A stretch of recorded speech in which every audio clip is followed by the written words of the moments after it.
All right, we are continuing on with Frankenstein Week here in the month of October. This is part 3 in a 7-part series on Frankenstein adaptations. So if you haven't seen the other ones, you might want to go back and check those out because I'm not going to repeat everything, all the repeated information. I'm not going to repeat in every video because that's going to get tedious.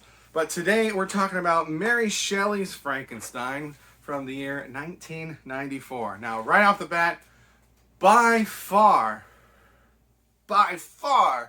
this is absolutely the closest version to the book in many ways.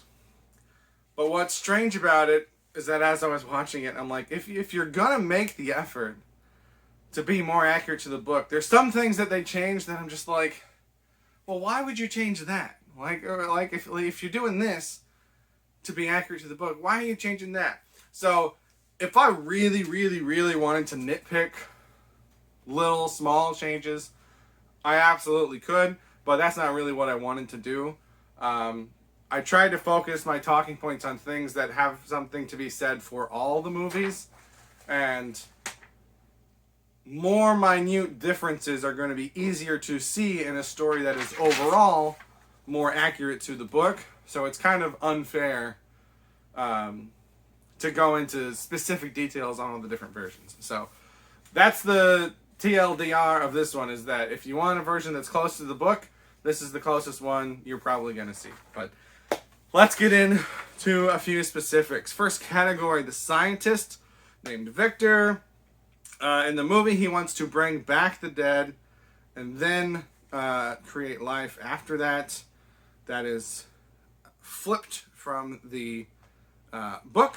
But in the movie, he's very much inspired by the death of his mother. So when his mother dies, he says something along the lines of, "I will bring you back," or I wish I could bring you back," or something like that. So he's motivated by the thought of being able to bring someone back from the dead.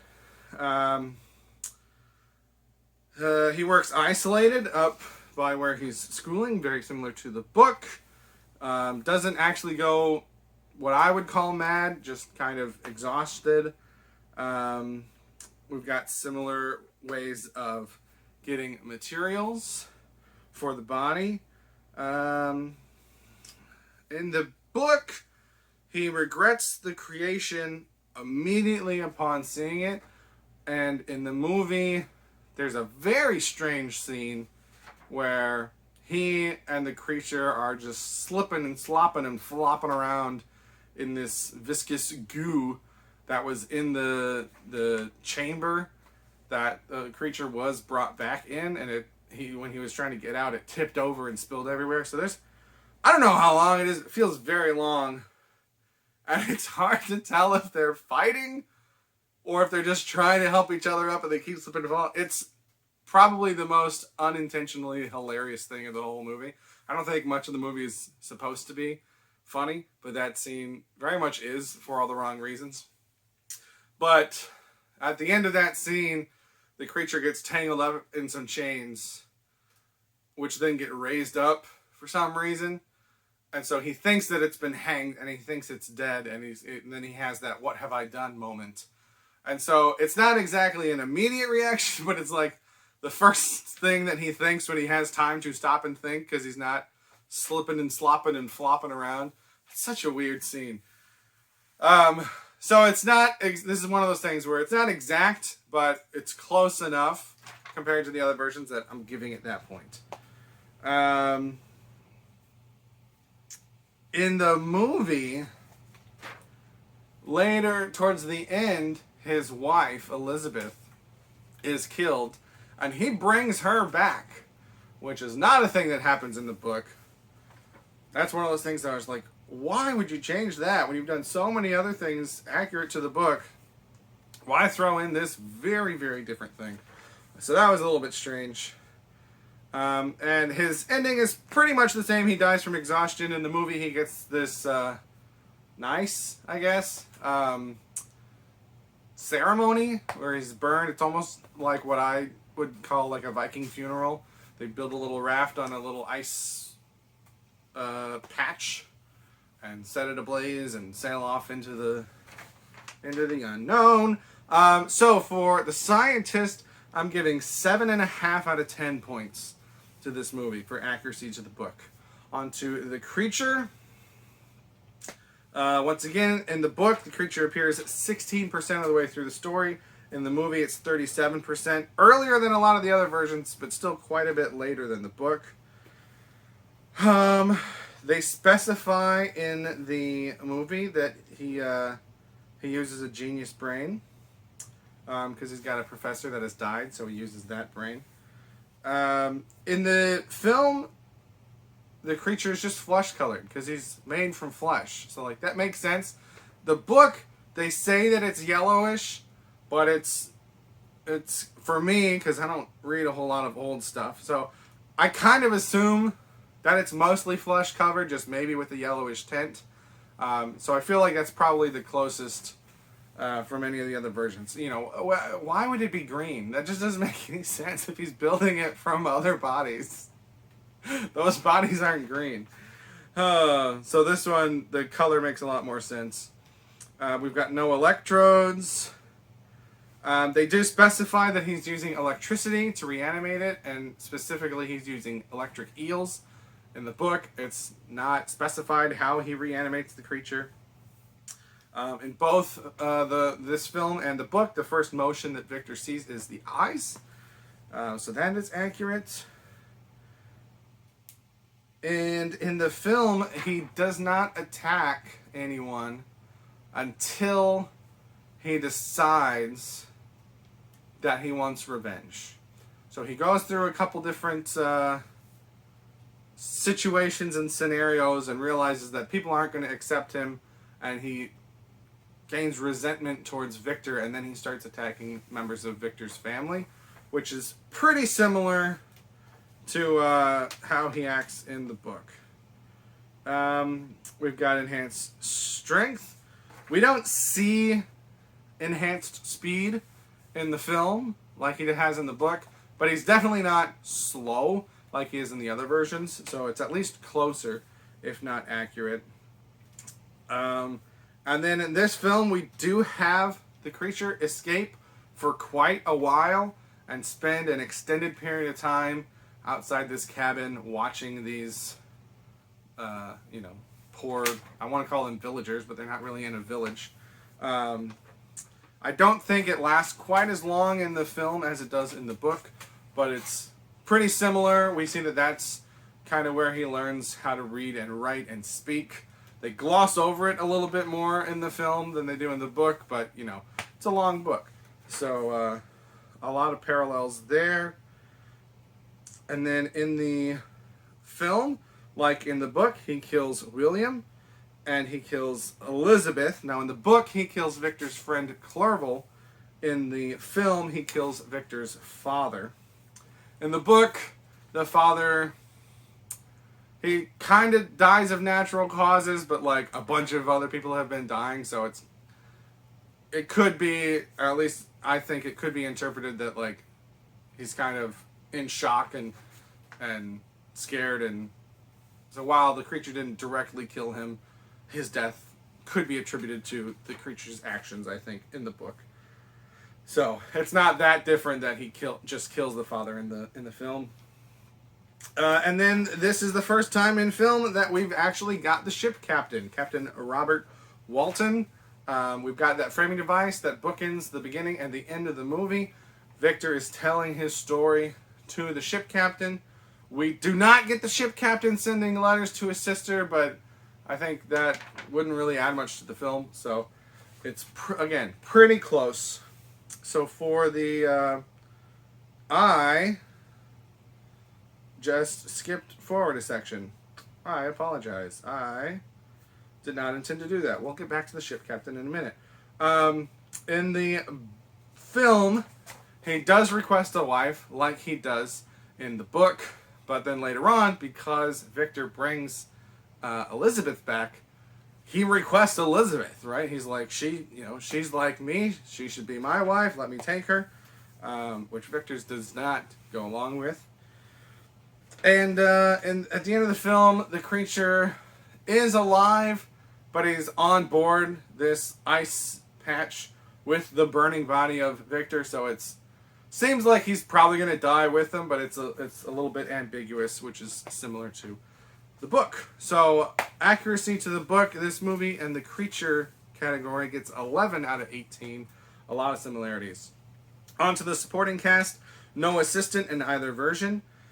In the film, his father, Victor's father, is a baron. I've mentioned this before, but I don't think he is in the book. Not that I could tell. In the film, Elizabeth is raised as his sister, becomes his fiance, and eventually his wife. I don't think they specify that they are blood cousins like they are in the book. But it's weird because in the book, even though they are related by blood, which they're not in the movie, and they're raised as brother and sister, they still refer to each other as cousins. So it's like, what kind of incest do you want? You know, especially at the time, what was it, 1818 when the book was written? Like, marrying your cousin was not as weird as it was, or as it would be today. But in the movie, they take out the part where they're actually related by blood, which seems like, okay, so they're not actually related. But they really play up the fact that they're raised as brother and sister, and they call each other brother and sister. And so it's just like, why are you going to take that away and then push that one weird? So it has, I wrote down that it has the most intense incest vibes of any of the different versions. We've got his brother William. We've got the servant Justine. In the book, Clerval is a friend from childhood that he then leaves when he goes to study elsewhere. In the film, Clerval is a friend that he meets at the university after he's left his home. We've got both Professor Waldman and Kremp from the book.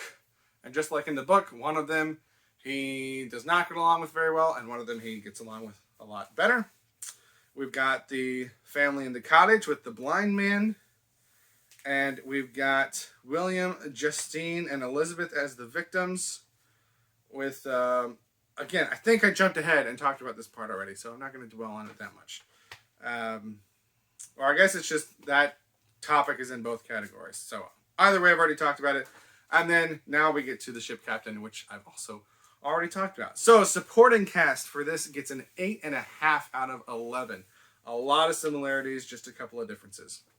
Then when we move to the setting, it takes place mostly in a normal house. He's renting a place up by the university, and it's basically just this big attic.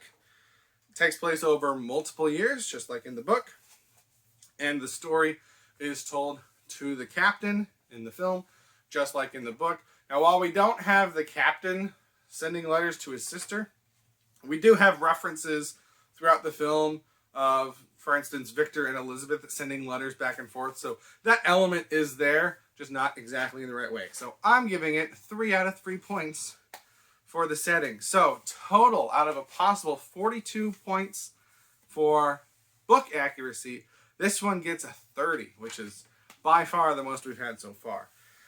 In terms of iconography, this one not as high because it's more similar to the book and not the pop culture ideas, but we get a scientist that brings the dead back to life, a creature that is dangerous and violent to humans, and we do get the line, "It's alive," when the creature first comes back. In terms of originality, I just put Victor and Elizabeth's relationship status because it's so weird in this movie. Unnecessary action scenes. So, Frankenstein is not an action story, but it seems like Kenneth Branagh really wanted to make this an action film. And so there are just a few scenes, especially at the beginning and the end, but a couple throughout the middle also, where it's like he's trying to make it this big, exciting, action-packed thing, and it just doesn't fit the story. And it gets very loud because the music is like, bah, bah, bah, bah, like really trying to hype you up. And it's pretty weird. I don't think it works well, but it's the only one that tries to be an action movie. We have Elizabeth being reanimated, which doesn't happen in the other versions. We've got cholera. So there's a cholera outbreak in the film. And when the creature first escapes and is kind of wandering through town, the first people that see him think that he's got the disease. And so there's kind of a, angry mob element there, but they're not attacking him, they're avoiding him. And so he kind of wanders off into the wilderness after that. We've got Justine hanged by an angry mob. So in the book, the creature kills William, who is Victor's very young brother, a child. And William's got this like locket whatever thing. And the creature takes that off of William, finds Justine sleeping in a barn somewhere because she was out looking for William and got exhausted, and plants the locket on her. So then people find William has been killed, and then they find Justine with this locket, and so they're like, oh, she killed him to steal that locket. Doesn't really make sense, but in the book, she gets a trial, and there are arguments made and witnesses called, and she is found guilty and killed, but there's at least some thought into it. In the book, a mob just grabs her and hangs her very quickly. So same fate in a way, but different route to get there. And then in the book, or in this movie, Frankenstein's monster plays the flute, because the book talks about the blind man playing an instrument. It specifies a guitar at a later point, but I think there is a second instrument that it mentions first. It doesn't specify what it is, but I think it talks about earthly tones or something like that. So a flute makes sense. Not a transverse flute, but something that looks more like what we would call a recorder today. And so the creature, observes him doing this while he's there, but then at another point, I don't know if it's the same flute, or if he made one, or if he found one, or if he bought one, but there's a scene where he's playing a flute. So if you want to see Frankenstein's monster playing the flute, this is the movie for you. So we got +3 for iconography, +6 for originality. Let me get my scorecard here. So accuracy to the book, we've got, I need to find a better way to handle all this. We've got 30 out of 42. We've got +3 on iconography and +6 on originality. So my math tells me that that is a total score of 39 compared to our previous scores of 24.5 and 23. So by at least some metric, this is the highest scoring Frankenstein film. Again, not claiming that that makes it the best. Just trying to quantify some of this stuff in some way. Last couple notes on this film. Very loud. I already talked about that. There's a scene in this film, and it's not a big deal. It's just, I was reading the book between movies. So I didn't read the book and then watch all the movies. And I didn't watch all the movies and then read the book. I would watch a movie, read some of the book. Watch another movie, read some more of the book. Watch another movie, read some more of the book. Because I wanted to kind of keep fresh what things to keep an eye out for. And it just so happens that there's a scene mentioned in the book where a younger Victor sees this tree struck by lightning and exploded, and that sticks with him. And that's pretty much the only electricity element we get in the book. It has nothing to do with the actual creature. But that scene is shown in this film. It happened to be in my head because I had recently read that part in the book when I saw it on screen. So there might be more little things like that I didn't pick up on because they weren't quite as obvious. But just a brief note about the lightning striking the tree scene. Probably my least favorite part about this movie is that Professor Waldman at the university has already tried what Victor wants to do and has either failed or stopped. I don't remember. And so he tells Victor not to do it. Victor finds out about it and he's like, why'd you stop? And basically, Victor just picks up where Waldman left off, especially because Waldman dies. So then, oh, hey, there's a great brain that I can use. And so it kind of cheapens what he's done to me because he just kind of continued on someone else's work that they had spent a lot of time on. And I don't know. I guess it cheapens it when it's not his project from the beginning. that's another thing that I'm just like, why did they do that? Because that is not in the book. And then my last note was, as I mentioned, there's a cholera outbreak during the events of this film. And there's a scene where it's actually Professor Waldman is giving people vaccines. And the people don't want the vaccines. They don't trust the doctors. They're like, you're not sticking that needle in me. And someone actually retaliates and stabs him. And that's how he dies. And I'm just like, wow. A movie before the year 2020 that showed people resistant to vaccines. That's interesting because at this point in time, watching older movies, lots of times, movies will depict people as anxious to get vaccines and all cool with aerial disposal of things, like in The Amazing Spider-Man. And I'm always just like, that's not how it went. That's not how it went. We didn't get that right. And this movie apparently got it right. All it had to do was take an early 1800s mentality of the public. And apparently we're still around there. So those are my thoughts on Mary Shelley's Frankenstein. Feel free to let me know any thoughts that you have, but that's all that I have. Thank you very much for watching, and have a good day. Hey everybody, Sam Tom here. Just wanted to let you know that I have 2 channels. If you're watching my music content, I also have a movie channel where I talk about movies and TV shows. If you're watching my movie content, I have a music channel where I do song covers, instrument demos, things like that. So feel free to check that out. Obviously, like, share, subscribe, comment, all that YouTube stuff. Thank you very much for watching, and have a good day.